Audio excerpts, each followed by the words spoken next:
feel like good. All the smiling faces. This makes it so much easier. Nice. Yes, we do. Do we need like a 7th inning stretch at 10:15? Yeah. Well, I think you'll be energized by what Jenny has to say. She is such a Wonder Woman in marketing. And as I've gotten to know her, I'm just wowed by her bravery and ability to step forward. And as she talks more about PepsiCo's innovation labs, I think you all will have many things to take back to your company on what you can initiate to lean in with innovation. So with that, I'll have you go ahead and start just talking a little bit about your role and how the innovation labs came about. Okay, awesome. So great to be here today. I'm really excited to have a chance to meet with you all. I hope we get a chance to connect after the session as well. So it might be helpful if I just start with like 20 seconds on PepsiCo. Hopefully you've all heard of PepsiCo, but my friends often get surprised when I mention to them we have all these other brands as well. So I think it's worth just a quick overview. So PepsiCo is one of the biggest food and beverage companies, as you might know. It's $86 billion in revenue, operates in 200 countries and territories. We serve over 1 billion consumer occasions a day, so like really mass reach. Of course, we have the well-known and loved brands like Pepsi, Mountain Dew, Gatorade, Frito, Lay's, Doritos, Cheetos, anything with the O's. But we also have brands that you might not be aware of. So SodaStream is now under the PepsiCo umbrella. We have Sabra Hummus, we have Tropicana and Naked Juice. We have our JVs with Starbucks, Lipton's for their ready-to-drink beverages. And then PepsiCo, in terms of values, we were just talking about values a minute ago. I'd say we have 2 core values that kind of are at the heart of everything we do. One is, of course, the consumer. I think the consumer is really front and center of every decision, every action that we take. Oh, sorry. Your mic might be off. Oh, interesting. Check. Okay, hopefully you got all that and I don't have to repeat it. And then the second thing is sustainability. So sustainability meaning planet, but also people as well, both inside PepsiCo's associates, but also beyond in our societies. So that's PepsiCo kind of in a nutshell. I've been with Pepsi now coming on 18 years, incredibly hard to believe. But I've had, prior to my life at PepsiCo, I did a stint in strategy consulting. I was at Bain & Company, and then I did a few years in private equity, and then I jumped into PepsiCo on the M&A side.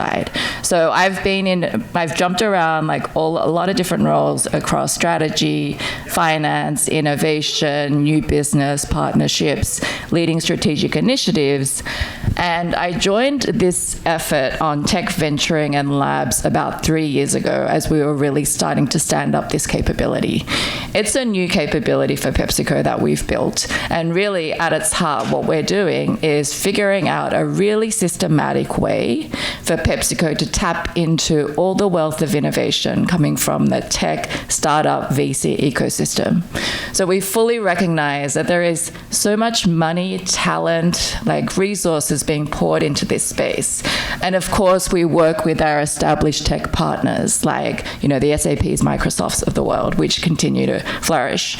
But we also recognize that there are pockets where startups are really leading the innovation, and we have to look into these spaces to find the opportunities that can really transform the way PepsiCo operates. So that's what we do, and so we've really built this capability to anchor on our business needs, go out, find the right tech startups, and if there are any tech startup founders out here, I'd love to connect, and then run programs to bring those startups in, rapidly pilot them in our business, so we've really systematized the way we get these pilots done.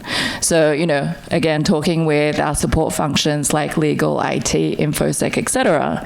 So we can cut some of the BS and bureaucracy of working with a large organization and really try to streamline, get things in pilot quickly, and then identify the opportunities that we have to scale up. And then we drive the scale up of these solutions across our business.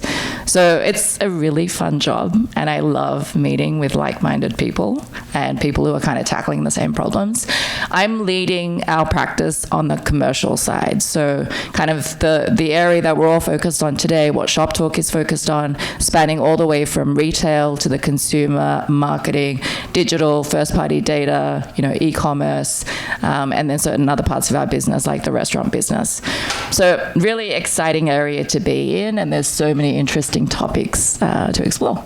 Sorry, that was a very long intro. So. No, that was great. That was great. So now that we have all the marketers out here salivating of like, yeah, I want some of that. I want to work with tech startups. I want to work with the latest and greatest that's out there. So let's go a little bit deeper into how exactly you got that started, because I know you're one of the founding members. And we talked a little bit when we connected before about the pillars that also helped start this for PepsiCo. Yeah. So how this got started, I think even before we started this initiative three to 4 years ago, there was a lot of excitement around this space, but it was being approached in a very ad hoc way. So, people were cold calling, reaching out. So we had ad hoc pilots happening here and there in a very siloed way, and not necessarily like laddering up to our biggest strategic opportunities. So what we tried to do is to take a very top-down and bottoms-up approach in a very systematic way. So when we do a program, and we operate across the PepsiCo business, so I focus on the commercial, but I have a counterpart who focuses more on the operational sides of PepsiCo. So across the PepsiCo value chain, think manufacturing, supply chain, warehouse, fleet, and then getting into the areas I covered. We run a program for each function to say, okay, let's start from our global CMO, let's go to the marketing leadership councils, let's also go to the people who are actually going to be implementing these pilots, understand what's the strategic transformation vision, how does it translate into like the big terrains we want to go after, what are the big areas where we think emerging tech solutions can provide massive unlocks, and then let's go find the right solutions, and then let's pilot them rapidly and scale them up.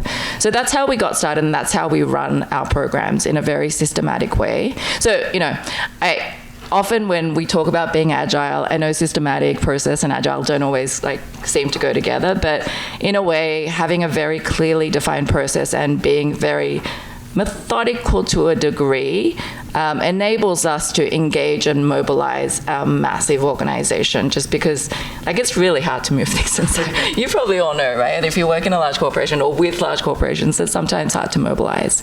So we've kind of got that down, and that's how we got started. So as we work in different areas, so for example, in the marketing program, we define our core pillars each year that we want to go after. And not unsurprisingly, they don't really change drastically upon year on year. So in marketing, some of the big themes that we've focused on in the last 3 to 4 years that we've been running this program, big one, personalization, which we can talk about more today. Another one is, content creation, creative excellence, driving greater ROI and understanding the ROI of our big investments. And then leveraging AI across the spectrum to understand, of course, the buzzword for today is generative AI and how it can play into marketing. But just broadly speaking, there are so many different areas of marketing and just broadly commercial that AI can feed into. So we've been really exploring that space as well. So those are some of the pillars that we've been focused on. I love that. And if you didn't catch this, they started the innovation labs right before COVID. And so I'd love to hear, just as things were changing and evolving rapidly around us in the world, how did you continue to push forward in bringing about this new kind of pillar within PepsiCo? Yeah, in some ways it helped us. In some ways it was challenging. So, it was a difficult macro environment for all of us, right? There was a lot of uncertainty. So, for a while we were like, oh my gosh, of course we were focused on supply chain and making sure that we had the right solutions there. But it quickly emerged to us that this was also an opportunity period for PepsiCo. We weathered these periods relatively well. And in some weird way, during COVID, people went back to the brands that they trusted and loved. So we saw kind of a pullback of consumers. And then just starting up our program, we had a little bit of a start before COVID, but we were really launching North America and global as this was happening.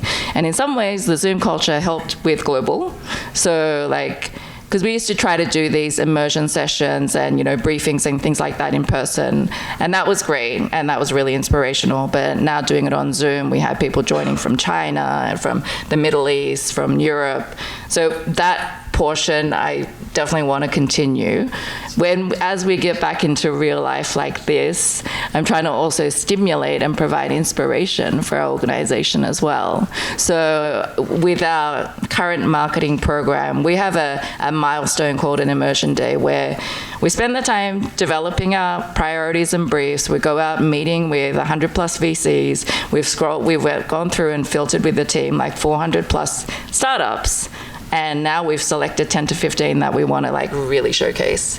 And so we're thinking about like creative ways to bring that to life in New York, and like how do we make this like super engaging, but all with a very concrete goal of then which are the 5 to 7 that we want to pilot, and maybe the 2 to 3 that we're really going to explode out throughout our business. That's great. Lots of fun. So in working with a startup, talk to us about what does success look like? How do you measure that? We talked a little bit before about that's not always tied to sales. You may have other metrics. Yeah. Explain a little bit about what that looks like for you. Yeah, I mean, definitely we're a very performance-driven organization, so sales profitability is critical. But I think, and we all think, there's a big opportunity in working with some of these startups.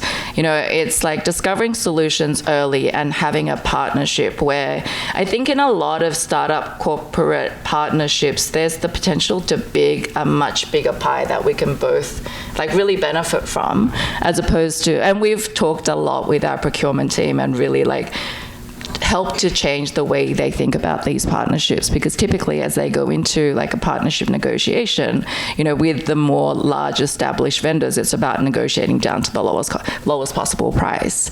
And with a lot of these startups, like we want to help them grow. We want them to become, of course, we want to build them as a bit of a competitive advantage for us, but we also want to like get them out there and, you know, go to conferences with them and co-present with them and make them industry standard across, you know, non-competitive areas. So I think there's a lot of potential for us to form like really collaborative relationships, which we have done. Some we've invested in, others we've just formed a strategic partnership, and we're really trying to help them grow as well as to scale them up across our business. That's fantastic. So let's shift a little bit into personalization, because I know that's something you're really excited about. And you mentioned all the different brands, and the customer type for each of those brands are drastically different. Mm-hmm. So how do you lean into personalization with each of those?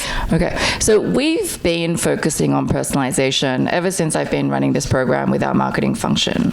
And I would say we've done the first kind of like light scratch surfaces, you know, scratch the surface in terms of first layers of personalization. We're beginning to get, you know, clearer with our segments, with differentiated targeting, with, you know, DCO, and like varying the content depending on, you know, high level parameters like demographics and location and things like that. What now we're really shifting to is what I would call personalization 2.0, and really driving to get to a deeper level of understanding around the consumer. So, you know, rather than just perceiving someone as a Pepsi drinker or a Lay's eater, we want to understand that person holistically, like who they are, what they love to do, what communities they belong to, and really talk to them at that deeper level, and also use all of our engagements rather than these mass one-way conversations to try to build more of a two-way dialogue. So with each conversation, we're continuing to build our understanding. And this is all like, this change in philosophy is also being backed up by like the CDP we're building. You know, we've been after first-party data to some degrees across the different brands for some time now, but they all sit in different pockets within the organization. And so for the first time, we're pulling all of that together, coordinating it into one centralized CDP, and making sure that,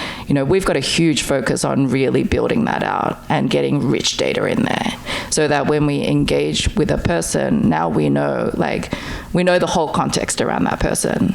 And I think that really is beginning to filter into like everything we do.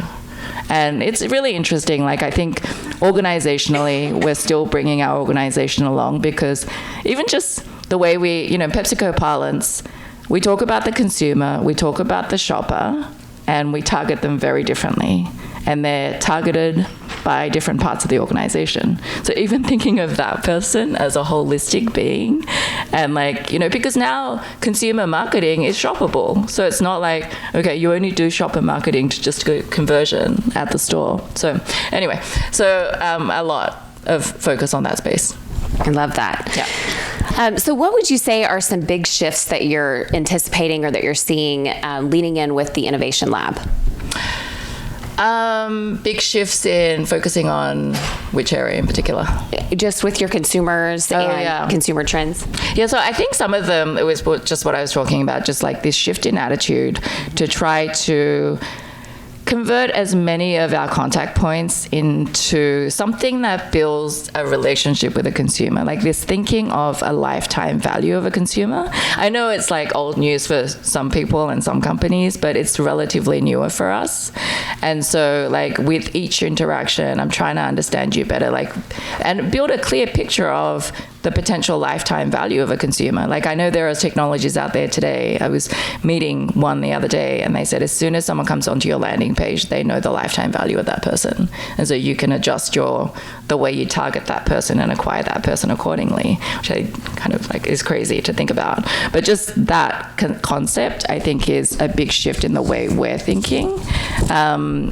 And then, like, you know, we're dealing with the same macroeconomic conditions as everybody else. So if you think about this year and next year, continues to be uncertain, lots of inflationary pressures. As I mentioned before, we're in a pretty lucky position in writing out these kind of contexts. But shoppers and consumers will be ever more choiceful, right? And so, you know, we have to be very targeted in, like, thinking about shopper marketing. That's an area where we don't, because we're not a natural DTC business, we don't really directly connect with the shopper that often. You know, it's through the retailer. Even in e-commerce, the bulk of our e-commerce goes through third parties.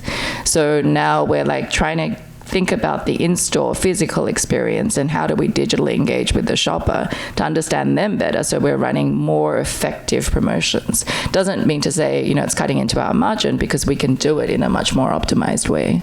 So we've got to be very mindful to provide the right value so that consumers and shoppers can be choiceful, but, you know, we can continue to drive our business. That's fantastic. So this morning we heard Craig from American Eagle talk about quickly being able to respond to trends and activate on those.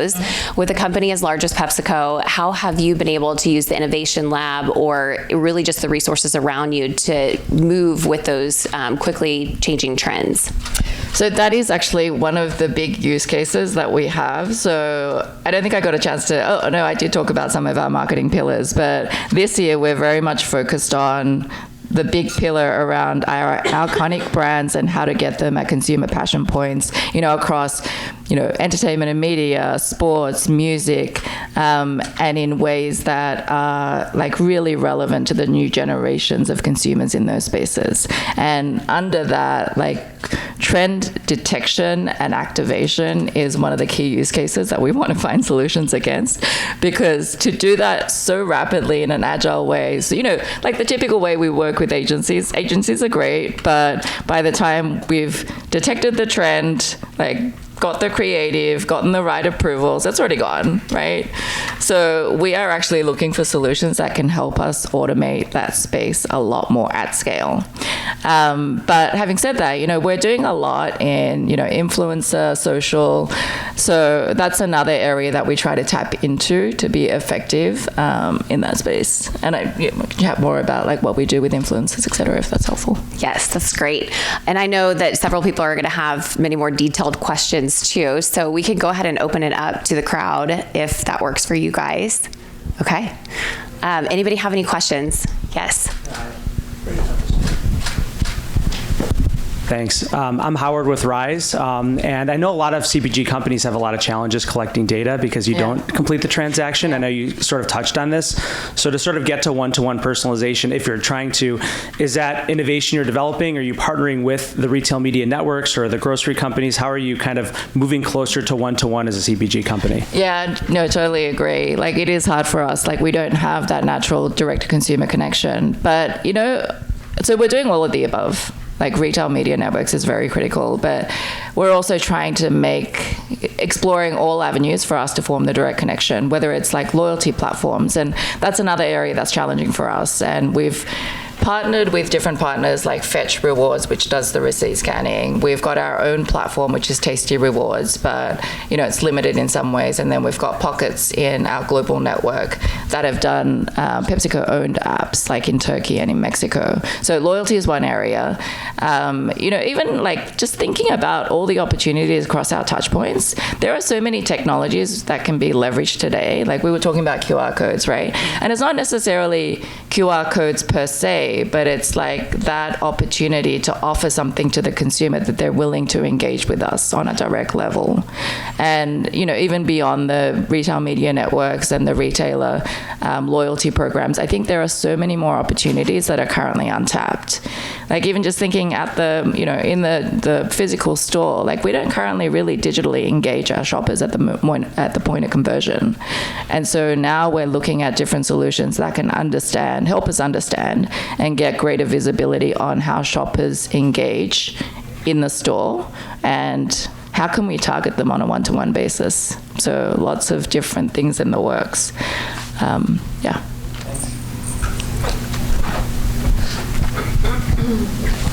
Thank you. Hi there, I'm Kellyanne Bauer. I'm with Material, and my question is around the CDP.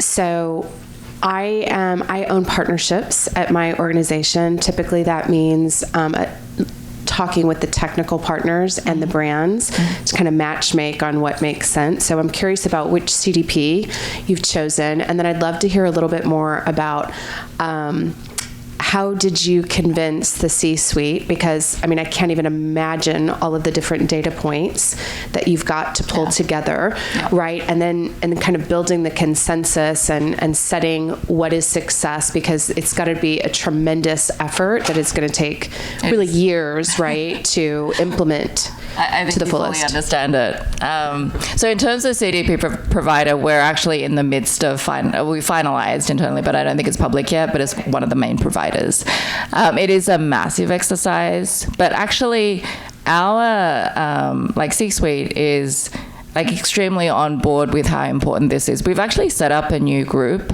that's called Next Generation DTC, and it's not DTC in the form of e-commerce and transacting on our websites. It's that too, but it's really the whole notion of direct connections with the consumer. And a key part of what that group's charged with is setting up the CDP, working very closely with, we've also set up a data and analytics team in the last 3 to 4 years. And then, of course, we have our CTO and the IT organization, as well as various other parts that are all contributing to the CDP effort.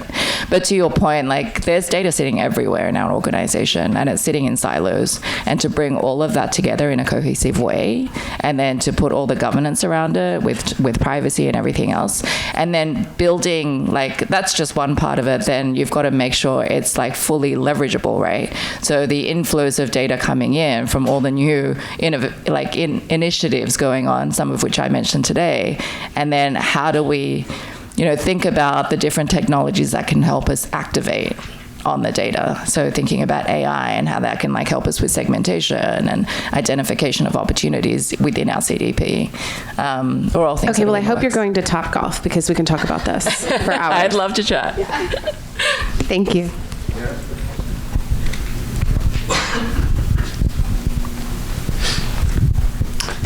Mike Lynn with Worthix. Could you share any of the recent partnerships that you're most excited about?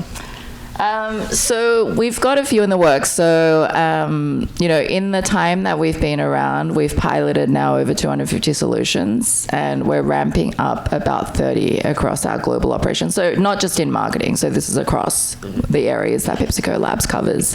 A few of them are public, and we've talked about them on our website. So just to go into some of them, we've got solutions like CreativeX that are helping us with creative excellence. And so they pre-test every single bit of our digital marketing content before it airs. And before we formed the partnership with them about 2 years ago, we actually didn't do any pre-testing. And so we didn't know, we've got, as a marketing organization, brilliant basics that we want to achieve, right? So, brand visibility, appearance in the first 3 to 5 seconds before the ad is skippable. And we discovered in the pre-studies that a lot of our content weren't meeting these brilliant basics. So now we're pre-testing every single piece of digital content before it goes live. We've got another partnership, which we've spoken about before, called Myriad, which is a post-production product placement. It's a lot of alliteration. And we're really interested in this space. So one thing that we're doing with them is, so what they do is use computer vision and AI to, in content that's already been produced, they can detect the right context and scene to place products, videos, images. They can swap out, a can of something else, a red product sitting over there with a blue can. And then what we've been able to do with them, speaking about strategic partnerships, is expand into dynamic insertions. So meaning that, Rachel and I could be streaming the same show, but depending on the data signals about who we are, what we like to consume, you might see a show showing a different product to what I might see, which is really cool. And then another area that we've explored with them and are starting to develop out is live insertions. So, we do a lot in sports and live broadcasting. So imagine what we used to have our due 3-point hoop, and if someone shoots the goal, the whole thing explodes in Mountain Dew green. And then Super Bowl games and things like that.